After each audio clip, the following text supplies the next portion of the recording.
Alors si nous arrivons ici, pour moi c'est la première fois que je vous parle en tant que ministre. Vous m'avez connu comme gouverneur, voilà pourquoi je voudrais rendre grâce à Dieu, lui qui a fait qu'en changeant de fonction, nous soyons l'un des ministres du gouvernement, investi par l'Assemblée nationale. Pour vous dire que depuis que nous sommes au ministère, il y a beaucoup d'activités que nous avons pu réaliser. Mais parmi les grandes options que nous avons prises au ministère en arrivant, c'est la difficulté pour les gens d'accéder au fonds de promotion de l'industrie. La difficulté.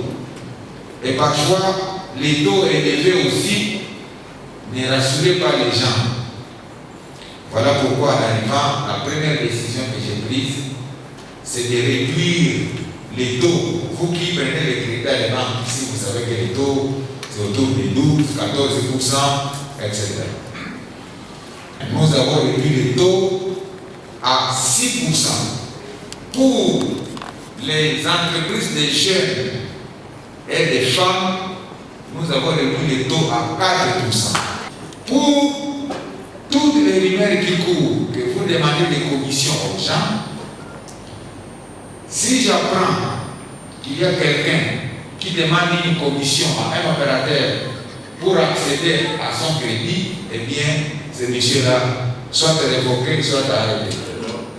Quand Covid est venu, nous avons pris notre décision pour dire, avec l'appui du gouvernement, le président de la République en disant, il faut quand même que nous puissions prendre des mesures qui puissent atténuer l'impact de Covid. C'est comme ça que j'ai présenté le dossier au Conseil des ministres. J'ai eu l'aval du président de la République, j'ai eu l'aval du Premier ministre, et nous avons mis 10 millions de dollars en jeu pour les entreprises de la RDC en vue de bénéficier du financement à taux d'intérêt zéro. 0%.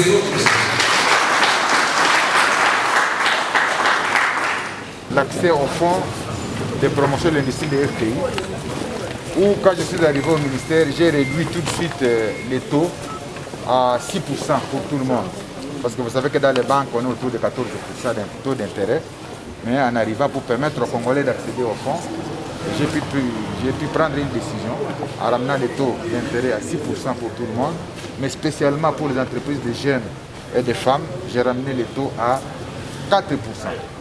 Et pendant la Covid ici, j'ai pu immobiliser 10 millions de dollars au niveau du fonds pour permettre à ce que les opérateurs économiques pour faire face à la crise puissent accéder à ces fonds à 0%.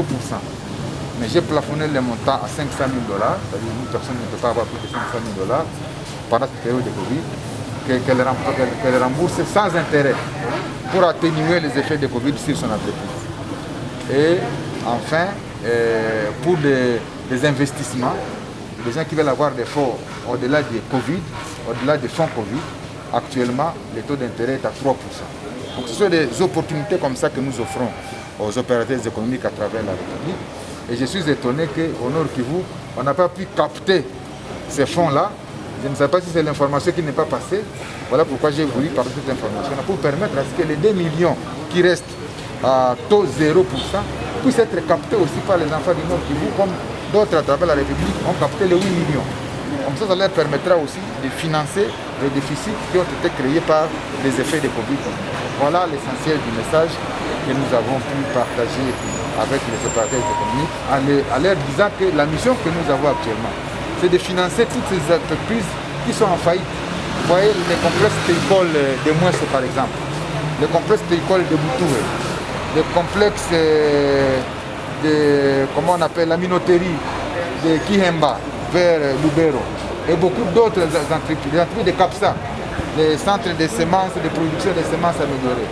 Donc, le ministère est transversal, il peut financer toutes les activités, agriculture, développement rural, élevage, tout. Et ici, il y a déjà des millions qui sont injectés. Je ne vais pas vous citer, l'IOCB est construit par une partie du fonds de promotion de l'industrie. La Kojenoki a été financée par une partie du fonds de promotion de l'industrie. d'autres opérateurs économiques comme Linda avec un projet ici de fabrication de peinture. Hein? C'est financé par les fonds. Donc, nous sommes en train d'utiliser les fonds du FPI au bénéfice de l'économie congolaise, au bénéfice de la population. Et j'ai rassuré les opérateurs que s'il y a des gens au fonds de promotion de l'industrie qui demandent des commissions pour devoir accéder au crédit, mon numéro est ouvert directement. Si on les identifie, sanction, révocation immédiate, pour permettre aux gens d'accéder au fonds sans difficulté. Merci beaucoup.